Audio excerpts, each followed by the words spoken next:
প্রিয় দর্শক, আপনাদের সবাইকে ইংরেজি নতুন বছরের শুভেচ্ছা জানিয়ে শুরু করছি আমাদের আজকের স্বাস্থ্য প্রতিদিন। আপনাদের সঙ্গে আছি আমি ডাক্তার সানজিদা হোসাইন। দর্শক, আজ আমরা যে বিষয়টি নিয়ে আলোচনা করব সেটি হচ্ছে ফেশিয়াল ডিফর্মিটি। এই বিষয়টি নিয়ে আলোচনার জন্য আমাদের স্টুডিওতে আজ উপস্থিত আছেন একজন বিশেষজ্ঞ চিকিৎসক। চলুন পরিচিত হই আমাদের আজকের অতিথির সাথে। অধ্যাপক ডক্টর মতিউর রহমান মোল্লা ১৯৫৪ সালের ১ জুলাই নওগাঁ জেলায় জন্মগ্রহণ করেন। তিনি ১৯৭৮ সালে ঢাকা ডেন্টাল কলেজ থেকে বিডিএস ডিগ্রি অর্জন করেন। এরপর তিনি চিকিৎসা বিজ্ঞানে উচ্চতর এফসিপিএস ও পিএইচডি ডিগ্রি লাভ করেন। তিনি বঙ্গবন্ধু শেখ মুজিব মেডিকেল বিশ্ববিদ্যালয়ের ওরাল অ্যান্ড ম্যাক্সিলোফেশিয়াল সার্জারি বিভাগের প্রতিষ্ঠাতা চেয়ারম্যান ও ডেন্টাল ফ্যাকাল্টির ডিন ছিলেন। বর্তমানে তিনি আনোয়ার খান মডার্ন মেডিকেল কলেজের ওরাল অ্যান্ড ম্যাক্সিলোফেশিয়াল সার্জারি বিভাগের অধ্যাপক হিসেবে কর্মরত আছেন। স্যার, নতুন বছরের শুভেচ্ছা এবং স্বাগত জানাচ্ছি আমাদের অনুষ্ঠানে। আপনাকেও শুভেচ্ছা এবং দর্শক শ্রোতাদেরও নতুন বছরের শুভেচ্ছা এবং এই বছর সবার জন্য সুন্দর হোক, আনন্দময় হোক। স্যার, এই যে আজকে যে টপিকটা নিয়ে আমরা আলোচনা করব, যেটি হচ্ছে ফেশিয়াল ডিফর্মিটি বা মুখমণ্ডলের বিকৃতি, শুরুতেই স্যার একটু জানতে চাইবো যে সাধারণত কি কি ধরনের ডিফর্মিটি হয় এবং এর পেছনে কারণগুলো কি কি? আমাদের দেশে কিন্তু অনেক জায়গায় দেখবেন যে বিভিন্নভাবে মুখের বিকৃতি নিয়ে চলাফেরা করছে। কারো উপরের চোয়াল ছোট বড়, নিচের চোয়াল বা চিবুক ছোট বড়, নাকটা ঠিক জায়গায় নাই, চোখটা ঠিক জায়গায় নাই। এর মেইন কারণগুলো হচ্ছে, যেমন একটা হতে পারে যে কনজেনিটাল, যেমন আমরা জন্মগত ঠোঁটকাটা তালুকাটা দেখি, অথবা কিছু সিন্ড্রোমিক ফেস দেখি, যেমন ডাউন সিনড্রোম, পিয়ারোবিন সিনড্রোম, যেটা জন্মের থেকে আসে। এছাড়া কিছু হেরিডিটির হতে পারে, যে বাবা মার ছিল, মায়ের অংশ ফ্যামিলিতে ছিল, কারো দেখা যায় নিচের চিবুকটা অনেক বেশি বড় বা উপরের চোয়ালটা ছোট। এইরকম ভাবে তাদের হেরিডিটি হতে পারে। এছাড়া অ্যাকোয়ার্ড হতে পারে। অ্যাকোয়ার্ড অর্থ হচ্ছে যে পরবর্তী জন্মে নেওয়ার পরবর্তী বিভিন্ন কারণে, যেমন আঘাতজনিত কারণে অথবা রোগের কারণে চোয়ালের ডিফর্মিটি বা মুখের ডিফর্মিটি হতে পারে। তো সেই জন্য আমরা প্রথমে দেখতে পাই যে অনেকেই, আমি দেখে মাঝে রাস্তা দেখে খুব লাগে যে বেচারির ঠোঁটটা কি বলে, নিচের চিবুকটা একটু তো ঠিক করে দেওয়া তো সুন্দর লাগতো। আচ্ছা স্যার, আপনি যেহেতু এইদিকে বিশেষজ্ঞ, এইজন্য আপনার এটা মনে আসে দেখলে। আচ্ছা, কিন্তু মনে হয় যে বললে আবার কি মাইন্ড করবে, বাট আমি আজকে এই অনুষ্ঠানের মাধ্যমে বলতে চাই যে মুখমণ্ডলের চোয়ালের, বিশেষ করে হাড়ের যে কোনো বিকৃতি বিভিন্নভাবে টার্গেট অনুযায়ী, ডিজাইন অনুযায়ী ঠিক মতো প্রতিস্থাপন করে প্রোফাইলটা ঠিক করা সম্ভব এবং সেটি বাংলাদেশে আপনারা করছেন সফলভাবে। অনেক বেশ কিছু বছর থেকে সম্ভব করা হচ্ছে। এর জন্য বিদেশে যাওয়ার খুব বেশি প্রয়োজন বলে আছে বলে মনে করি না আমি। আচ্ছা স্যার, একটু জানতে চাইবো, আপনি যেটি বলছিলেন যে কনজেনিটাল, হেরিডিটারি, অ্যাকোয়ার্ড, এই তিন ধরনের ক্ষেত্রে আসলে ট্রিটমেন্টের বা প্ল্যানিংয়ের বা অ্যাসেসমেন্টের কোনো পার্থক্য রয়েছে কিনা? অবশ্যই। যেমন আমরা যদি কনজেনিটাল যে চিন্তা করি, যেমন ক্লেফটের কথা বলি, ক্লেফটের ক্ষেত্রে কিন্তু ওয়ান শটে কিছু করা যাবে না। স্টেপ বাই স্টেপ কাউন্সেলিং করা, ফিডিংয়ের বিষয়টা থাকবে, লিপ রিপেয়ার ব্যাপার থাকবে, তারপরে তালুর রিপেয়ার থাকবে, এবং এর সঙ্গে সঙ্গে জয়ের ডেভেলপমেন্টটা, ম্যাক্সিলারটা ঠিক হচ্ছে কিনা, এই জন্য জয় যেখানে বোন নাই সেখানে বোন গ্রাফট করা, অথবা এই রিপেয়ার করার পর প্রায় দেখা যায় উপরের চোয়ালটা ঠিক মতো বড় হচ্ছে না, ডেভেলপ করছে না। সেই ক্ষেত্রে শেষের দিকে চোয়ালটাকে অ্যাডভান্স সার্জারি করে, যেটাকে আমরা বলি জ কারেক্টিভ সার্জারি করে একটা ফেশিয়াল প্রোফাইলটা ঠিক করে দেওয়া, অথবা নাকটা ডিফর্ম হয়ে আছে, নাকটা ঠিক করে দেওয়া। এটা বললাম যেমন কনজেনিটাল। অথবা ডাউন সিনড্রোমে যে বাচ্চারা আছে, এরাও তো আমাদেরই সন্তান। এদেরকেও কিন্তু প্ল্যান করে নিয়ে আগে তো আমরা অ্যানালাইসিস করবো আসলেই কে জিন লেভেলে তার আসলে কি কারণে হয়েছে, হওয়ার পরে এগুলোকে কিন্তু টপ টু একদম স্কালের উপরের বোন, ফ্রন্টাল বোন থেকে এই পর্যন্ত সার্জারি ডিজাইন করে আপনি কপালের বোন, চোখের বোন, নাকের বোন সবগুলো ডিজাইন অনুযায়ী কারেক্ট করে নিয়ে পজিশন নিয়ে এসে ফিক্স করা সম্ভব।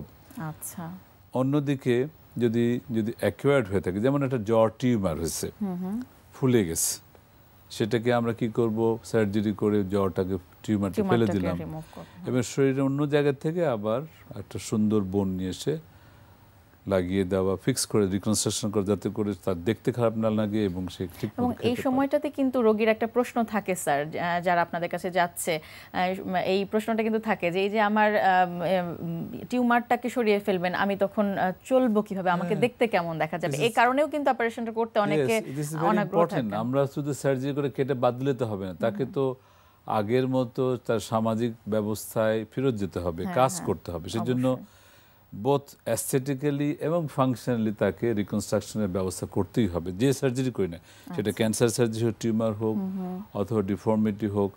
সেই জন্য আমরা যে ডিফর্মিটি কারেকশনের কথা বলছি, ডিফর্মিটি শুধুমাত্র কনজেনিটাল বেটা না, যে কোনো কারণে মুখমণ্ডলের চোয়ালের বা হাড়ের যদি বিকৃতি হয়, ডিসপ্লেসমেন্ট হয়, ছোট হয়, বড় হয়, সেগুলোকে আবার আগের জায়গায় নিয়ে এসে মুভ করা যায়। আচ্ছা, সার্জিক্যালি মুভ করে পজিশন করে আমরা এটাকে ফিক্স করতে পারি।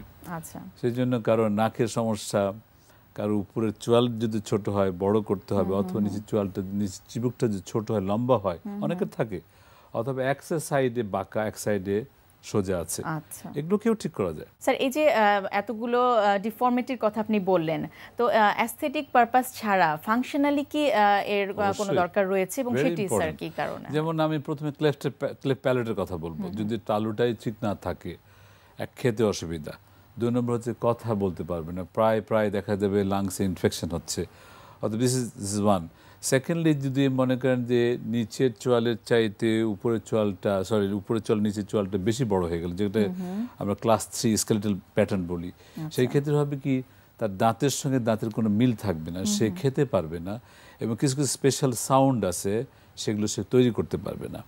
আর একটা জিনিস তো বললেনই আপনি, যেই যে সাইকোলজিক্যালি এই সমস্ত বাচ্চাদেরকে বা পুরুষদেরকে বা মহিলাদেরকে আমরা ডিপ্রাইভ করি, সামাজিকভাবে অ্যাকসেপ্ট করতে চায় না, স্কুলে গেলে তাদেরকে টন্টিং করা হয়, যার ফলে তার মেন্টালি একটু সেন্ট্রালাইজ থাকে এবং নিজে মানে দেখা যায় যে কারোর সাথে সেভাবে মিশতে পারে না। অথচ এই বাচ্চাগুলোকে যদি অ্যাসিওর করে কাউন্সেলিং করে সার্জারি করা যায়, তার নরমাল বাচ্চার মতো ইন্টেলিজেন্ট এবং সবকিছু করতে পারার কথা। আচ্ছা স্যার, একটু জানতে চাইবো, স্লিপ অ্যাপনিয়ার সাথে এই জ ডিফর্মিটির একটা সম্পর্ক রয়েছে, তো আপনি এই বিষয়ে একজন বিশেষজ্ঞ হিসেবে কি পরামর্শ দিবেন যাদের এই ধরনের সমস্যা রয়েছে? স্লিপ অ্যাপনিয়া নিয়ে আমাদের দেশে রিসেন্টলি বেশ একটা হইচই হচ্ছে। আমি জানি যে ইএনটি স্পেশালি এবং মেডিসিনের কিছু ডাক্তাররা একটা গ্রুপ তৈরি করেছেন। স্লিপ অ্যাপনিয়া বেসিক্যালি রোগীরা শুইতে গেলে নাকে প্রচণ্ড শব্দ হয়, ঘুমাতে পারে না, টাং ফল ব্যাক করে। এটা টাঙের জন্য হতে পারে, নাকের বন্ধের জন্য হতে পারে, তালুর জন্য হতে পারে, এবং বিশেষ একটা কারণ হচ্ছে যেটা হচ্ছে যদি চোয়াল যদি নিচের ম্যান্ডিবল যদি শর্ট হয়, যেমন পিয়ারোবিন সিনড্রোমের বেলায়, অথবা কোনো কনজেনিটাল কারণে তার ডাউন কোনো সিনড্রোমের জন্য খুব ছোট হয়ে গেছে, যার ফলে সে শুইলে কি হচ্ছে, আমরা জানি যে টাঙের মাসেলগুলো সামনে চোয়ালের সামনের দিকে আটকিয়ে থাকে। একটা বাচ্চা যদি শুয়ে পড়ে তো ন্যাচারালি টাংটা যদি পেছন দিকে চলে যায়, তাহলে ন্যাচারালি এয়ারওয়েটা অবস্ট্রাকশন হচ্ছে, যেমন নাকে শ্বাস নিতে তখন সমস্যা হয়, তখন সে শুইতে পারে না। আমি এরকম কয়েকটা বাচ্চা আসছে আমার কাছে, যে সে নাকি বাবা বলছে যে সে বসে বসে ঘুমায়, অভ্যাস হয়ে গেছে, কারণ শুইলে তার এতটাই আনকমফোর্টেবল সে ঘুমানোতে। যেমন আরেকটা উদাহরণ দিতে পারি আপনাকে, টিএমজি অ্যানকালিসিস বলে যে একটা কথা, লক জ, এতে করে কিন্তু জ ডেভেলপমেন্ট যেটা সেন্টারে কন্ডাইল থেকে হয় বন্ধ হয়ে যায় বলে চিনটা খুবই ছোট হয়ে যায়। পিয়ারোবিন সিনড্রোম খুবই ছোট থাকে। জন্মের পরে পিয়ারোবিন সিনড্রোম মেইন কজ হচ্ছে দেখা যাচ্ছে তারা শুইলেই টাং ফল ব্যাক করছে, সাইনাসিস হচ্ছে, রোগী শ্বাসকষ্ট মারা যাচ্ছে বা যেতে চায়। সেগুলো ক্ষেত্রে এটাকে কিন্তু মেডিসিনের দ্বারা বা নাকের একটা ক্লিপ লাগিয়ে দিয়ে কাজ হবে না, এটাকে সার্জিক্যালি মেকানিক্যালি রিপোজিশন করতে হবে। যেমন আমরা কি করতে পারি, টাং মাসলকে রিপোজিশন করার জন্য আমরা যে নিচের চোয়ালটাকে যদি সামনে ফরওয়ার্ড মুভমেন্ট করাতে পারি, যেমন আমরা জিনিওপ্লাস্টি বলে যেই জায়গাটা মাসলগুলো আটকে তার উপর লেভেলে কাট দিয়ে যদি এটাকে একটু সামনে নিয়ে এসে রিভার্স করে দিতে পারি, তাহলে টাং কোনোদিন ফল ব্যাক করবে না। অথবা এমন হতে পারে যে পেছন দিকে আমরা যেটা বায়োল্যাটারাল সেজাল স্পিড অস্টিটিউম বলি, ম্যান্ডিবলটা পুরোটা সামনে আনতে পারি। অতএব আমি যেটা বলতে চাচ্ছি, যদি স্লিপ অ্যাপনিয়া শুধু মেডিসিন দিয়ে করেন সবসময় উত্তর নাই, অথবা ইএনটি শুধু নাক দিয়ে করলেও হবে না, আপনাকে সব জিনিসগুলো অ্যানালাইসিস করে, আমি সেজন্য আহ্বান করব there should be a great team of comprising all these surgeons and the physicians, অবশ্যই এটা একটি টিম ওয়ার্ক, যাতে করে প্রত্যেকটা জিনিস নিখুঁতভাবে হয়। সত্যিকার অর্থে তার কারণটা বুঝে সেভাবে হেল্প করা যাবে। একটু স্যার সংক্ষেপে জানতে চাইবো, বেশিরভাগ ক্ষেত্রে রোগীদের একটা প্রশ্ন থাকে যে এই যে আমার জ ঠিক করে দিচ্ছে বা স্ক্রু প্লেট ইউজ করছে যখন জোড়া লাগছে, বা অ্যাক্সিডেন্টাল ক্ষেত্রে, ইনজুরি রোগীদের ক্ষেত্রে, এই যে ফরেন কিছু বডি আসছে দেহের ভেতরে, তাতে করে কি কোনো সমস্যা হতে পারে? কিন্তু ভীতি থাকে অনেকের। তবে একটা জিনিস এখানে বলতে পারি, আমাদের দেশে ফরচুনেটলি এখন টাইটেনিয়াম, পিওর টাইটেনিয়ামের মিনি প্লেট, মাইক্রো প্লেট পাওয়া যায়, যেটা বায়োলজিক্যাল স্টেবল। যেমন আমরা জানি নি রিপ্লেসমেন্ট, হিপ যেটা হচ্ছে সেখানেও টাইটেনিয়াম দেওয়া হয়, সেটা বডির জন্য কোনো সমস্যা করে না, রিয়াকশন সাধারণত করে না। যার ফলে আমরা যে যেমন চোখের হাড়ের চারিদিকে, নাকের হাড় অথবা চোয়ালের হাড় নিচে উপরে যে পিওর টাইটেনিয়াম বাইরের ভালো কোম্পানি ইউজ করি, বের করতে হয় না, সারা জীবন সেটি দেহের মধ্যে ভালো। এবং এখানে এটা এর আরও বলতে চাই, যেহেতু পিওর টাইটেনিয়াম এমআরআই করতেও কোনো সমস্যা নাই। তবে যদি আপনি খুব গ্রামেগঞ্জে যেমন হতে পারে যে পিওর কোয়ালিটি আপনার স্টিল দিলেন, সেই ক্ষেত্রে মাঝে মাঝে ফরেন বডি রিয়াকশন হতে পারে, ইনফেকশন, সেই ক্ষেত্রে 6 মাস পরে বের করতে হবে, বের করে সেই ব্যবস্থাও রয়েছে। হ্যাঁ, তবে সেই ক্ষেত্রে আমার মনে হয় যে যদি একটু সম্ভব হয়, একটু সামান্য পয়সা দিয়ে, বেশি দিয়ে টাইটেনিয়াম শুরুতেই ভালো মানেরটা করিয়ে নেওয়া ভালো, এবং বাংলাদেশে খুব সহজভাবে আপনারা করছেন। স্যার অনেক অনেক ধন্যবাদ, অনেক গুরুত্বপূর্ণ তথ্য। আপনাকে ধন্যবাদ। এই আজকের এই নতুন বছরের প্রথম দিন এই কথাগুলো বলতে পারলাম। সবাই যেন এরকম সুন্দর মন নিয়ে, সুন্দর ফেস নিয়ে এবং দেহ নিয়ে ভালোভাবে থাকতে পারে, দেশটা ভালো চলুক, এই আশা রেখে আপনাদের সবাইকে, কলাকুশলী সবাইকে ধন্যবাদ জানাই।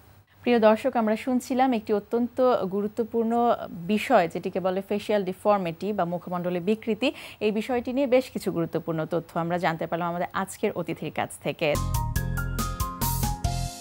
আজকে আমরা যে ব্যায়ামটা দেখব এর নাম হচ্ছে জাম্প স্কোয়াট। জাম্প স্কোয়াটে আমরা বিগিনার, ইন্টারমিডিয়েট, অ্যাডভান্স 3টা লেভেলে রেখেছি। তার মানে হচ্ছে যে শুরুতে কিভাবে হবে, যখন সেটা অভ্যাস হয়ে যাবে তখন কিভাবে করবে, এবং তারপর লেভেলটা বাড়লে আরও অ্যাডভান্স লেভেলে কিভাবে করবে। তো আমরা এখানে 3 জন আমাদের সাথে আছেন, নিশমা, লিও আর নুশা। তো নিশমা দেখাবে আমাদেরকে beginner level. Okay Nishma, go to the mat. Yes, this is called squat 90 ডিগ্রিতে মুভ করবে। Okay, and go, and yes, ডান দিক থেকে, yes, okay, and down, good, and come back, yes, and then অন্য side, good, and then come back, okay, and again, আরেকবার এই side থেকে, yes, and go back, and then no side, yes, and then come back. Fine, this is the most beginner. হ্যাঁ, যে just hop হলো, কোয়ার্সের কাজটা হলো, এবং হালকা পেসে, খুব বেশি কষ্টকর কোনো কিছু ওদের শরীর না, যে এমন না যে ওদের খুব কষ্ট হবে এবং ওরা আর করতে চাচ্ছে না, তা হবে না। ওকে, এবার ইন্টারমিডিয়েট লেভেল, যখন এই লেভেলটা তাদের অভ্যাস হয়ে যাচ্ছে, ইন্টারমিডিয়েট লেভেলটা কিভাবে করবে এটা দেখাবে Leo. Okay Leo, this is called squat 180 degree ঘুরবে। এর আগেও 90 ডিগ্রি ঘুরেছিল, না 180। ডান দিক থেকে শুরু করবে। Okay Leo, okay, and go, 1, fine, and back, and then left side, yes, and then back, good. Can you do it with more speed? হ্যাঁ, okay, do it, yes, nice. হ্যাঁ, তাহলে একটু এখানেও একটু 2টা লেভেল নিয়ে আমরা কাজ করছি, যে একটু স্লোলি করলো, একটু অভ্যাস হয়ে গেলে দেন আর একটু স্পিড আপ করে করলো। Thank you Leo, go back to place. এবার আমরা অ্যাডভান্স লেভেলটা দেখবো, যখন এটাও অভ্যাস হয়ে গেছে, বাচ্চারা খুব দ্রুত কোপ আপ করে, তো তখন যেটা হলো যে ওদের এনার্জি লেভেলটা অনেক বেশি থাকে বলে এখন আমরা দেখবো যে লাস্ট মুভটা করবে Nusha. Okay Nusha, and this is called squat 1, yes, and then change again 360, পুরোটা ঘুরে আসছে। ওকে, পুরোটা ঘুরে আসতে গেলে কি হয়, তখন আমার মাথা ঘোরায়, একটু মাথা ঘোরাতে পারে। তো আমরা আরেকবার দেখি লাস্ট টাইম কীভাবে, and nice, okay fine. This is the most difficult, I know. এটা একটু খেয়াল করে করা লাগবে। তো আমরা 3টা ভার্সন দেখলাম। আমরা এবার দর্শকদের সুবিধার্থে আমরা করব কি, আমরা 3টাই আরেকবার করে রিপিট করে দেখব যে কিভাবে শুরু করবেন, কিভাবে আগাবেন, কিভাবে শেষ করবেন। Okay, come to your mat everyone. হ্যাঁ, okay and fine, good. Okay, now with the count. Okay, ডান দিক থেকে একবার, বাম দিক থেকে একবার, জাস্ট দুবার। ওকে, অ্যান্ড গো।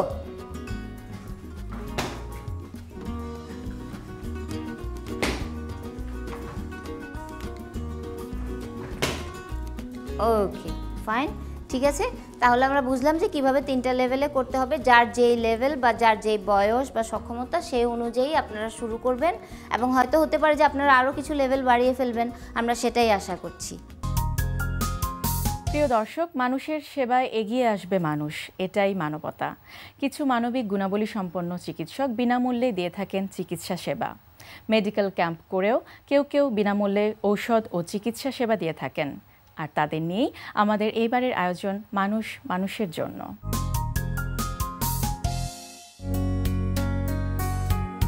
কাজী আব্দুর রৌফ সড়কের 30/ক নম্বরে একটি দোতলা বাড়ির নিচতলার 8টি কক্ষ নিয়ে 5 বছর ধরে সাধারণ মানুষকে চিকিৎসা সেবা দিয়ে যাচ্ছে পুরানো ঢাকার কলতাবাজার পঞ্চায়েত কমিটির আলমইন স্বাস্থ্যসেবা কেন্দ্র। শুধু ব্যবস্থাপত্রই নয়, স্বাস্থ্য পরীক্ষা এবং ওষুধও দিয়ে থাকে বিনামূল্যে।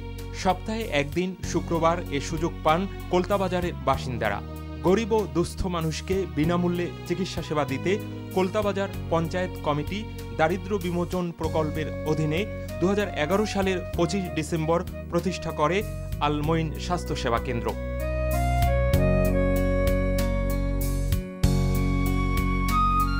বিনামূল্যে রোগী দেখা এবং ওষুধ দেওয়া, এই কার্যক্রমটা বিগত 2011 সালের 25 ডিসেম্বর শুরু হয়েছে। আজকে সেই কার্যক্রমের 4র্থ বর্ষপূর্তি। এতে মেডিসিন, কার্ডিওলজি, গাইনি ও চক্ষু বিভাগ নামে 4টি আলাদা বিভাগ আছে। পরীক্ষার জন্য আছে ইসিজি, নেবুলাইজার ও ডায়াবেটিক পরীক্ষার যন্ত্রপাতি। আমরা 15 জনের মতো ডাক্তার কাজ করি, যার ভিতরে আছে কার্ডিওলজিস্ট আছে, নিউরোলজিস্ট আছে, আই স্পেশালিস্ট আছে এবং cancer specialist, blood cancer specialist আছেন এবং অন্যান্যরা মেডিসিনের রোগী দেখেন এবং অন্যান্য যারা আছে মেডিকেল স্টুডেন্ট যারা আমাদেরকে হিস্ট্রি লেখাতে সাহায্য করে রোগীদের। এছাড়া স্বাস্থ্যসেবা কেন্দ্রের টাকা দিয়ে ঢাকা ন্যাশনাল মেডিকেল ইনস্টিটিউট সহ বিভিন্ন হাসপাতালে রোগীদের বড় ধরনের যে কোনো পরীক্ষা, অপারেশন করা হয়। এই স্বাস্থ্যসেবা কেন্দ্রে আমরা প্রতি সপ্তাহে 130-40 জন রোগী আমরা দেখি এবং বিনামূল্যে ওষুধ দেওয়া হয়। প্রতি মাসে প্রায় 1000-1200 রোগী এবং দেখানো হয়। সকাল 7টা থেকেই রোগীরা সেখানে আসেন। রোগীদের চিকিৎসা দেওয়ার জন্য আছেন 12 জন চিকিৎসক। আসলে আমাদের ডাক্তারি পেশায় যে একটা মহৎ উদ্দেশ্য নিয়ে আমরা এখানে আসছি, তো তার কিছুটা হলেও এখানে ফুলফিল করা যায়।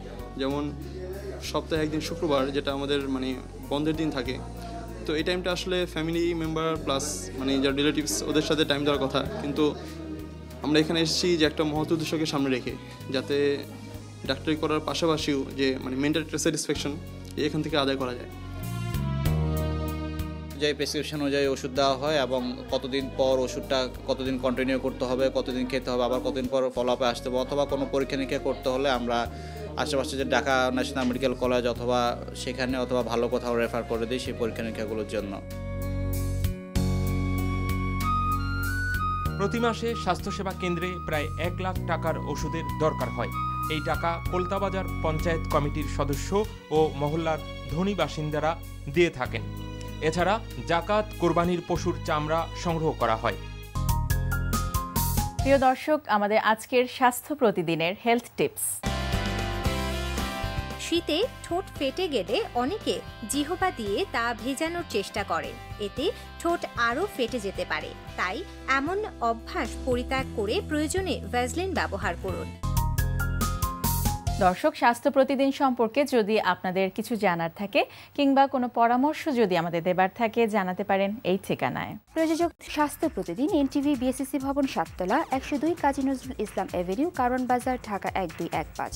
ফ্যাক্স 91433386 থেকে 7 পর্যন্ত, অথবা ইমেল করুন স্বাস্থ্যপ্রতিদিন@ntvpd.com এই ঠিকানায়। প্রিয় দর্শক, স্বাস্থ্য প্রতিদিনের আগামী পর্বে আপনাদের জন্য যা থাকছে। 50-এর পর সেবাসিয়াস গ্ল্যান্ড বলে আমাদের তেল তৈরি করার গ্ল্যান্ডগুলির অ্যাক্টিভিটি কমে যায়, তখন ন্যাচারালি ড্রাইনেস থাকে সমস্ত বছর ধরে।